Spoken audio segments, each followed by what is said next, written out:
Love, nagsisimula na pala yung kasal, oh. Oo nga eh. Alam mo, Carlos Miguel, naalala ko yung nung kinasal tayo. Talaga? Halika. Gusto mo para lalong maalala yung kasal natin, lumapit tayo. Mag-gate crush tayo. Sige. Tara, punta natin. Gusto mo?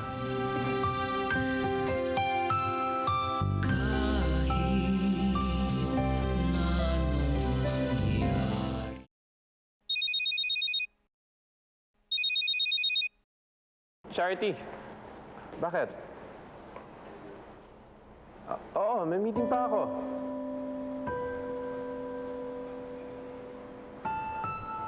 Okay. Okay. Sige. Consuelo. Kailangan ka na ata ng asawa mo. Sige na, umuwi ka na. Huwag mong bigyan ng sama ng loob ang asawa mo. Buntis pa naman. Thank you.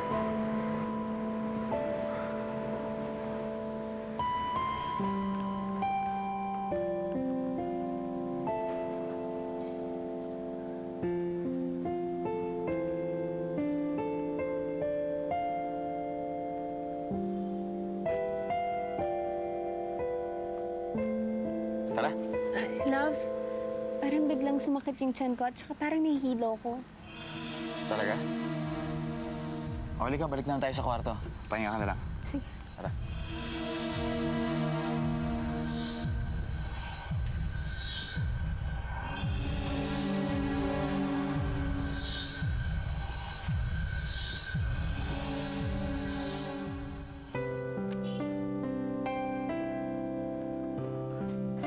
Sir?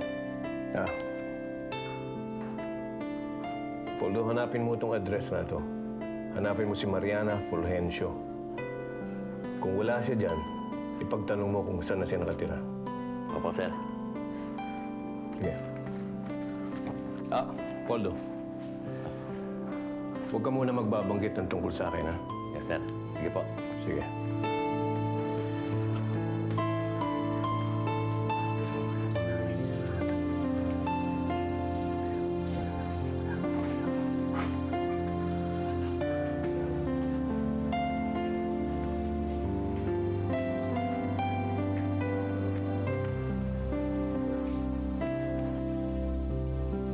Alam ko, nahihirapan ka na sa kalagayan natin.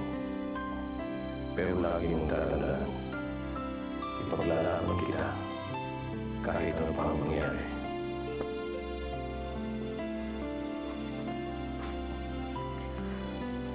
Umasa ako, Ricardo. Umasa ako pero hindi mo ginawa. Mariana, kapag... Oh, ano naman yung drama mo? Alis ka ba? Punta ako sa babae ko. Sasama ka? Kapag ka may naganap sa akin, sabihin mo, hindi mo alam kung kailan ako babalik o kung nasan ako, ha?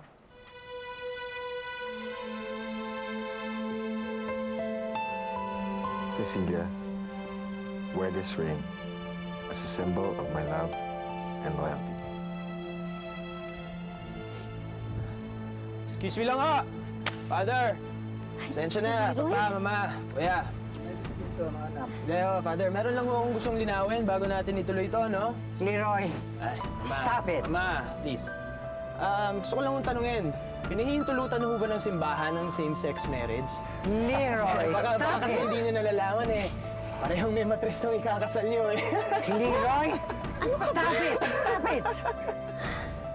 Stop it!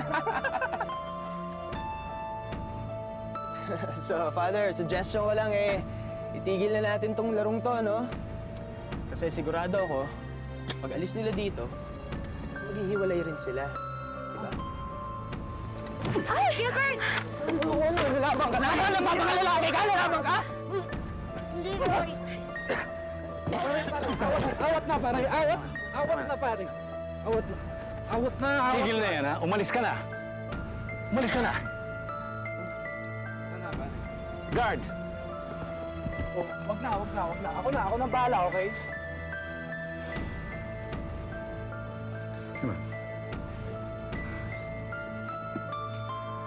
Father, tuloy na natin tong kasalan to.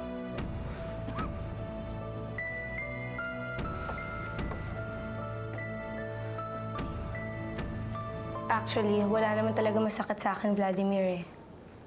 Meron lang sana akong gustong malaman. At hindi pwedeng ipagmamaya pa yun. Sigurado mahalaga yan at hindi mo masabi sa telepono. Sino ang dinalaw ni Consuelo sa sementeryo?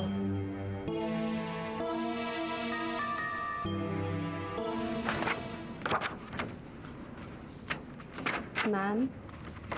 Shirley, gumawa ka nga ng memo para sa planta natin sa Mandaue. Sabihin mo sa kanila na cancel yung pending request nila para sa equipments and supplies. Sabihin mo rin sa kanila na cancel ang plano nilang team building sa Baguio. Ma'am, alam na po ba ni Sir Carlos Miguel ito? Shirley, paano kung sabihin ko sa'yong hindi? Tapos ipa-terminate kita pagkatapos. I'm sorry po, ma'am.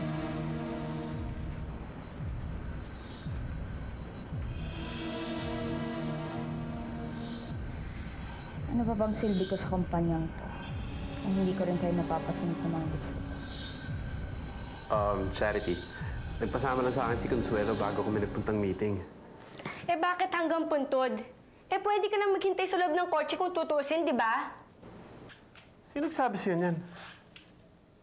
Dahil nakita ko kayo, huwag mo nang alamin kung paano ko nalaman. Hindi importante yon. Ang importante, malaman ko kung sino ang dinalo niyo sa puntod na yon. Anak niya. Anak niya o anak niyo?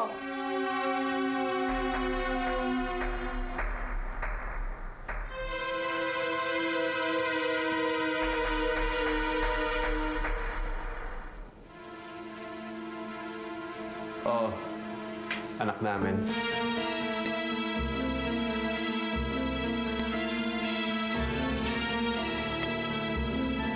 O ano, tapos na ba yung kasalan? Tapos na ako, sir. Kaya lang naintusan dahil may nanggulo. Nanggulo? Oo. Paano nanggulo? Pinuyatang ang kapatid ng lalaki. Gustong ipahinto yung kasal dahil binistong badingo yung kapatid niya.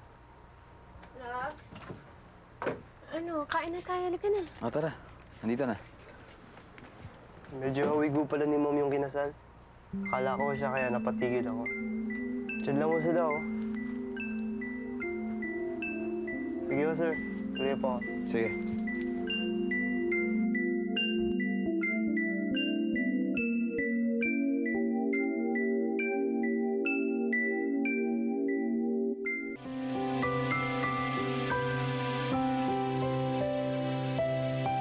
Here comes the bride.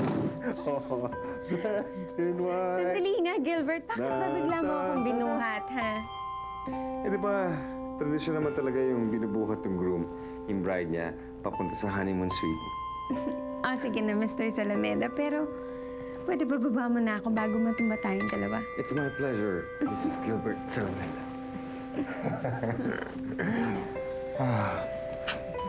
Alam mo, you really look lovely. Very lovely. Nainggit ako. Gilbert! Joke lang yan. Joke lang. Paano ngayon yan? Anong gagawin natin? Ibig mong sabihin anong gagawin natin dahil, syempre, honeymoon natin, di ba? Alaga naman magtitigan tayo. O kaya magpompiang tayo. Di pwede yun, di ba? Alam ko na, naisip ako. Ngayon ako tinatago dito. Charan! The best thing to do? Mag-inuman na lang tayo. Okay? Let's celebrate. Ang sweet talaga ni Carlos Miguel at saka ni Cecilia, no? Pero iwan mo sa second honeymoon na agad. Eh, kaka-honeymoon lang nila. Mantalan tayo. Hindi pa nakakaisa. Ay. Ano kaya feeling ng honeymoon? You know? Gusto mong malaman? Subukan mo. Eh, sino naman ka-honeymoon ko? Ikaw mag-isa. Ngayon, ipauso mo paano mag-honeymoon mag-isa. Diba? Pare, okay yan ah. Ako pala mag-isa, no? Honeymoon mag-isa. Baka naman gusto mo mag-honeymoon sa sundok ko. Naman, Esther, puro biro ka. Hindi mo naman ginagawa. What? Nang hamon pa?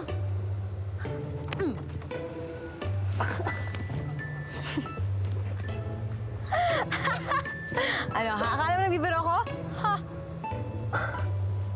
Ano ba, Strawberry? Hindi pa ba ako pwede umalis?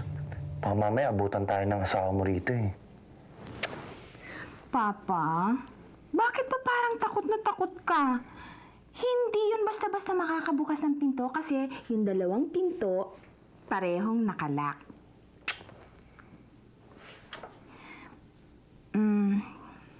Papa? Gaano mo ako kamahal? Ikaw ba yung tipo ng lalaki na gagawin ng lahat? Para lang mapatunayan na mahal niya yung babae? Oo naman. Talaga? Yep. Your wish is my command. Ano ba papagawa mo sa akin? Simple lang naman.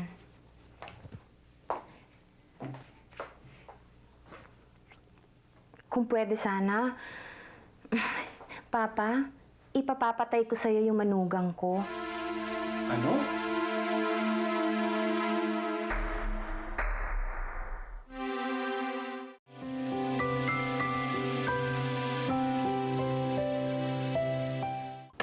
Polo!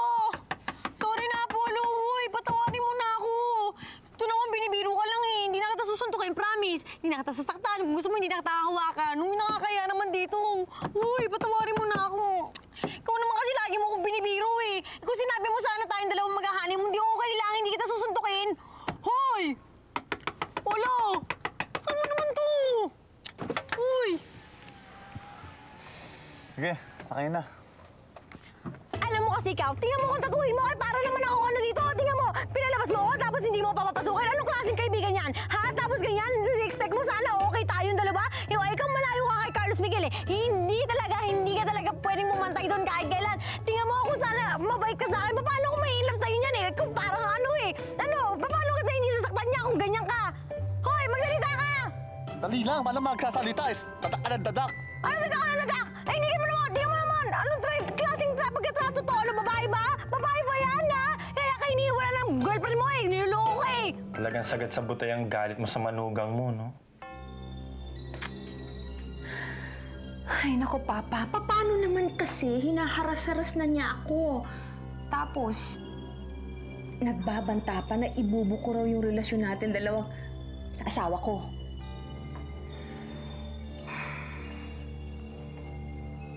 Sige na nga. Hindi na bale. Kalimutan mo na lang yung sinabi ko. Huwag mo nang gawin kung ayaw mo. Pero kung gusto mong gawin, okay din lang. Promise ko naman sa'yo, pag nakulong ka, araw-araw kitang dadalawin sa kulungan. Papa? Ako na lang patayin mo. Promise, hindi ka makukulong.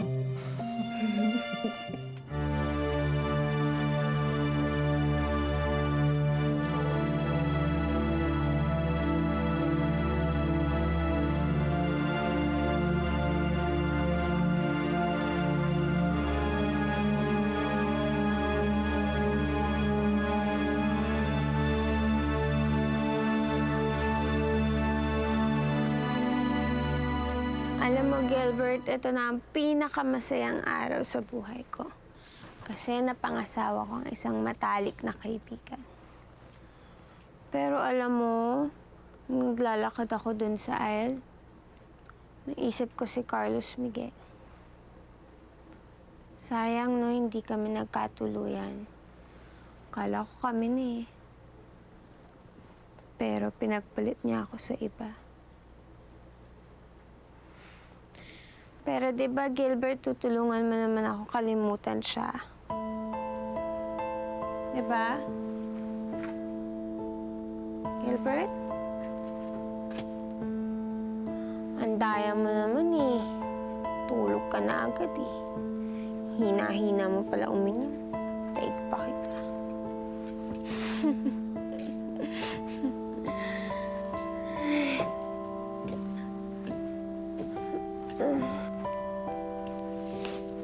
Sarap ang masyal. Pero mas masarap siguro kung may kasama ako. Kaya lang, yung asawa ko, tinulugan naman ako. Kaya, ako na lang mag-isa mamamasyal.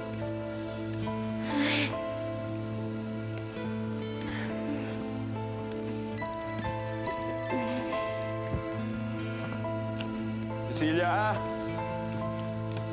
Cecilia!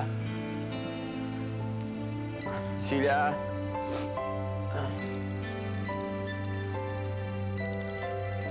Cecilia!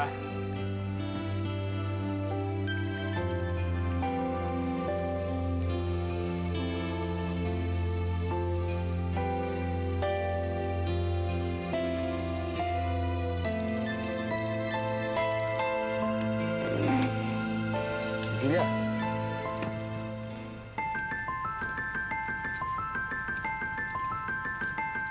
Carlos Miguel? Ako ba naman, Cecilia? Nakatulog lang ako sandali, tinakasa mo na naman ako. Carlos Miguel, totoo ba to? Anong pinagsasabi mo? Siyempre, totoo ako. Cecilia? Cecilia?